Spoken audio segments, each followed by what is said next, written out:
যার প্রজ্ঞা, যার জ্ঞান এই পরম তত্ত্বে স্থিত হয়ে গেছে,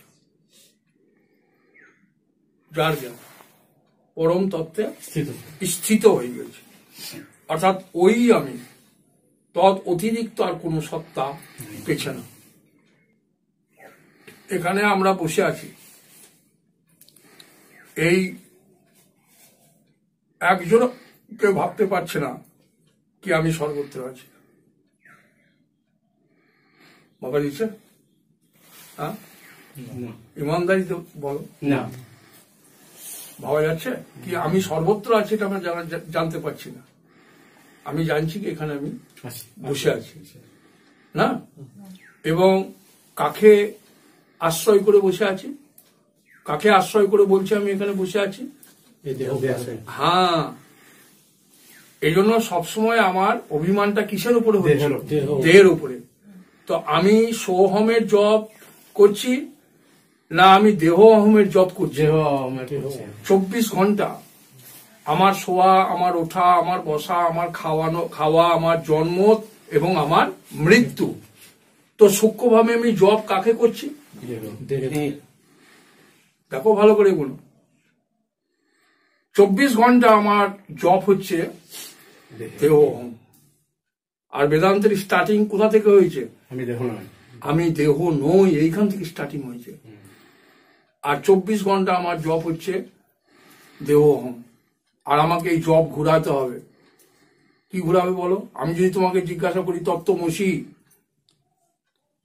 তুমি দেহ অহম নও, তুমি সেই, তো তুমি কি উত্তর দেবে? অহম ব্রহ্মাস্মি, আমি সেই ব্রহ্ম। কথা বুঝতে পারছো? হ্যাঁ, সেই জন্য এই দেহকে আমি যে ধরে আছি, কে আমাকে ব্রহ্ম হতে দিচ্ছে না। আমি ব্রহ্ম হওয়া সত্ত্বেও আমাকে, আমার হৃদয়ে ব্রহ্মই প্রতিষ্ঠিত, আমার হৃদয়ে এক আত্মদেবী প্রতিষ্ঠিত আছে, আর আমি সে আত্মরূপে আছি। কিন্তু এ থাকা সত্ত্বেও আমার হৃদয়ে আত্মাকে থাকতে কে জায়গা দেয়নি, কে এখানে বসতে দিচ্ছে না, কে স্থিত হতে দিচ্ছে না। আত্মরূপে আছি আমি, কিন্তু আমার হৃদয়ে থাকা সত্ত্বেও সে নাই, আত্মাই নাই। আমার ভরসা দেহের উপরে আছে, আমার ভরসা কোনো সময় আত্মাতে নাই। তা কে আমাকে আত্ম হতে দিচ্ছে না বলো? দেহ অভিমান। দেহ অভিমান কারণ, আর দেহ অভিমানের কারণটা কি? আমার আশা। আশাতে আমাকে বেঁধে রেখেছে কি না এখানে আমার সুখ হবে, এই সুখবুদ্ধি, এখানে আমার সুখ হবে, এখানে আমি সুখে থাকবো। এখানে সুখে থাকা হবে না, এখানে আমি এইভাবেই থেকে যাব। কোনোদিন এইভাবে তুই থাকবি না। আজ তুই বল কি আমি 25 বছরে, তা তো বলতে পারছি না নাকি? আর আজকে যখন আমি 25 বছর বলতে পারছি না, কারণ এখন আমার 35 কি 40 বছর কি 45 হয়ে গেছে, তা 5 বছর পরে এ শব্দ ব্যবহার করতে পারবো না। এই পরিবেশ, এই পরিস্থিতি, এই সুখ, এই সুখটা বৃদ্ধকাল পর্যন্ত নিয়ে চল, যৌবনের সুখটাকে। ওই দেখি কোন সুখই তোর টিকছে না, কোন শরীরই তোর টিকছে না। আর যে টিকে আছে সদা সর্বদা তাকে জানতেও পাচ্ছি না। কে জানতে দিচ্ছে না বলো? আমার আশা। আশা শব্দের অর্থ কি বিকাশ? আশা শব্দের অর্থ হচ্ছে কি,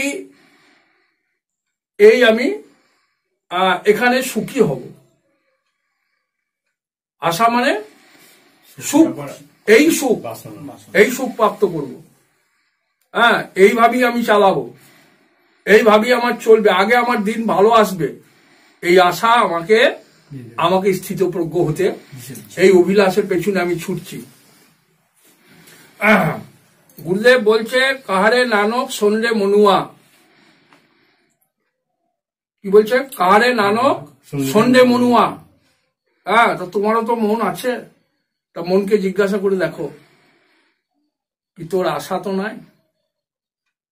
নিজের মনকে একবার জিজ্ঞাসা করে দেখো কি তোর আশা তো কিছু নাই। যার এ সংসারে আশাই ছেড়ে দিয়েছে সুখের, তার ঘটে হরি সদা সর্বদা বিরাজ করছে। হরিকে থাকতে কে জায়গা দেয়নি? আমার এই আশা, মানে এখানে আমি সুখে থাকবো। কাকে নিয়ে সুখে থাকবো? দেহ নিয়ে সুখে থাকবো, স্ত্রী পুত্র পরিবারকে নিয়ে সুখে থাকবো। এই আশায় আমাকে হরিকে থাকতে জায়গা দেয়নি। আমার ভরসা কিসের উপরে আছে বলো? দেহের উপরে ভরসা, স্ত্রী পুত্রের উপরে ভরসা। ব্রহ্মে তো ভরসা আমার নাই। যার এর প্রতি আশা নাই তার ঘটে বলো সদা সর্বদা হরি বিরাজ করছে। তাই জন্য গুরুদেব বলছেন, কারে নানক সন্ডে মনুয়া, ওরে মন তুই আর ছুটে কোথায় গেছিস, আমার কথা শোন। তোর মনে এখানে জিজ্ঞাসা কর, কি তোর ভেতরে তো কোনো আশা নাই? কি উত্তর দিছে দেখ। যার মনে কোনো আশাই নাই, কি এক ব্যবহারিক জগৎ, এক ব্যবহার হচ্ছে মাত্র, কিন্তু এখানে সুখের স্পৃহা, ভ্রম, কল্পনা ওর ঘটে সদা সর্বদা হরি বিরাজ করছে। এ আওয়াজটা উঠছে কোথা থেকে? এই যে শব্দটা আমি বলছি, কথাগুলো, এই আওয়াজ উঠছে কোথা থেকে বলো? এই আওয়াজ বাতাস থেকে আসছে না, এই আওয়াজ আকাশ থেকেও আসছে না, এই আওয়াজ দেহ থেকেও উঠছে না। এই আওয়াজ এক অনন্ত সত্তা থেকে আওয়াজ আসছে। এখন তো আমি কথা বলছি, এই শব্দটা উঠছে কোথা থেকে? একটা সত্তা থেকে উঠছে, যে সত্তাতে এই দেহটা আছে, ব্রহ্মা বিষ্ণু মহেশ্বর আছে, এই জগৎ আছে, আরো যদি কিছু থাকে তো ওই সত্তাতে আছে। আর ওই সত্তাতে অবস্থান করছে, ওই সত্তাতে উৎপন্ন হচ্ছে, অবস্থান করছে, আর অতি লয় হয়ে যাচ্ছে। সেই সত্তায় অন্য কেউ নয়, তত্ত্বমসি, সেই সত্তা হচ্ছে তুমি। তুমি ভেতর দিকে আসতে হবে তোমাকে। আমার ভেতরটাকে আমি জানতে পারছি না, আর আমি জগৎ জেনে বসে আছি, আমি বুদ্ধিমান বেনে বসে আছি, আমি পণ্ডিত বেনে বসে আছি। যে সত্তাতে আমি এখানে আছি, সেই সত্তা সম্বন্ধে কোনো হুঁশই নাই। কোনো বুদ্ধিমান সেই সত্তাকে জেনেছে, আর যারা জেনেছে তারাই মহাপুরুষত্ব অর্জন করেছে। বাকি সব ঠকবাজি। হ্যাঁ, আগে ওই হবে, আগে ওই হবে, আগে সেই হবে। হ্যাঁ, বৃদ্ধ বয়সকে যদি জয় করতে না পারো, ধীরে ধীরে আমি কোন দিকে যাচ্ছি? যৌবনে যাচ্ছি না বৃদ্ধতে যাচ্ছি? এই বল, হ্যাঁ, বৃদ্ধতে যাচ্ছি। আর বৃদ্ধকে জয় করতে গেলে এই জ্ঞান হবে, তবে বৃদ্ধ জয় হবে।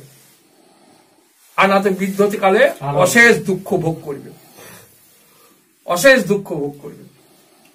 আজকের সৎসঙ্গ সেই দিনকার লাভ উঠবে যেদিন ওর পাশে আর কেউ নাই। তুমি ভাবছো যাদিকে নিয়ে আজকে সংসার করছে, শঙ্করাচার্য বলছে ছরদ যেদিন চলে যাবে সেদিন আর তোমার পাশে কেউ নেই। শরীরে যতদিন ছরদ থাকবে, অর্থাৎ শরীরে যতদিন আমার ক্ষমতা বলো মা, হ্যাঁ, থাকবে, ততদিন সবাই ভালোবাসবে। পর যেদিন আমার কাছ থেকে আর কেউ কিছু পাবে না, স্ত্রী পুত্র পরিবার আত্মীয় স্বজন, হ্যাঁ, সেদিন বলবে বুড়ো মূলে বাঁচি। যাদের জন্য জীবন দিয়ে দিলে সে মূল্যে ওরা বাঁচবে, ও বেঁচে থাকলে ওর কষ্ট, কারণ এই ছড় তার কাজ করছে না। সেই দিনকার রাস্তা পরিষ্কার আজ করো। আজকে যদি সেই রাস্তা পরিষ্কার না থাকে, যাকে সাহারা করবা, যাকে সাহারা করে আমি সেই দিনকার রাস্তা পরিষ্কার যদি থাকে, তো যাকে সাহারা করব এই বৃদ্ধ বয়স জয় লাভ হবে। বৃদ্ধতেই ওর আনন্দ। জিন মারে লোক ডরে, मेरा मन आनंद। जिस मरे लोग डरे, मेरा मन आनंद। मरकर पाइए परम पूर्ण आनंद। जिन मरे लोग डरे, মৃত্যু দেখে লোকে ভয় খাবে। হ্যাঁ, যে আমার ওই রকম হবে, কি আমি মারা যাব। হ্যাঁ, তো লোকে মৃত্যু দেখে ভয় খায়, যে বাবরে কষ্ট, বাবরে ইয়ে হয়েছে। হ্যাঁ, ও মরে গেলেই বাঁচি, আর মনে মনে ভাবে বোধহয় আমারও যদি এরকম হয় বা হবেও। হ্যাঁ, তো জিন মরে লোক ডরে। মৃত্যুর পর কি হয়, কেউ গঙ্গা ঘাট থেকে উঠে এসে একটা মরা এসে বলেনি মৃত্যুর পর আমি দুঃখী ছিলাম না সুখী ছিলাম, তার প্রমাণ কেউ নাই যে মৃত্যুর পর কি হয়। আর সাধু বলছে জিন মরে লোক ডরে মেরা মন আনন্দ। সাধু জানে মরার পর কি হয়, কারণ ও সমাধিস্থ ব্যক্তি, ও দেহ অভিমান সম্পূর্ণ রহিত হয়ে সেই সত্তাতে স্থিত হয়েছে, যে সত্তার কথা গীতাতে ভগবান আজ বলছে।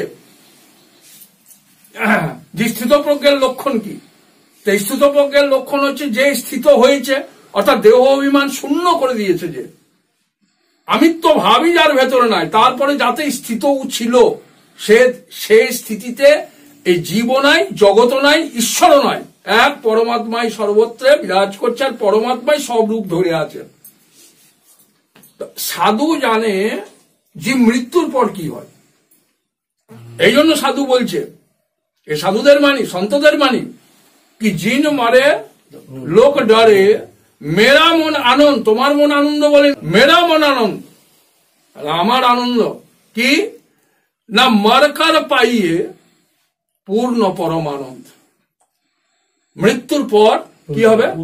পূর্ণ আনন্দ।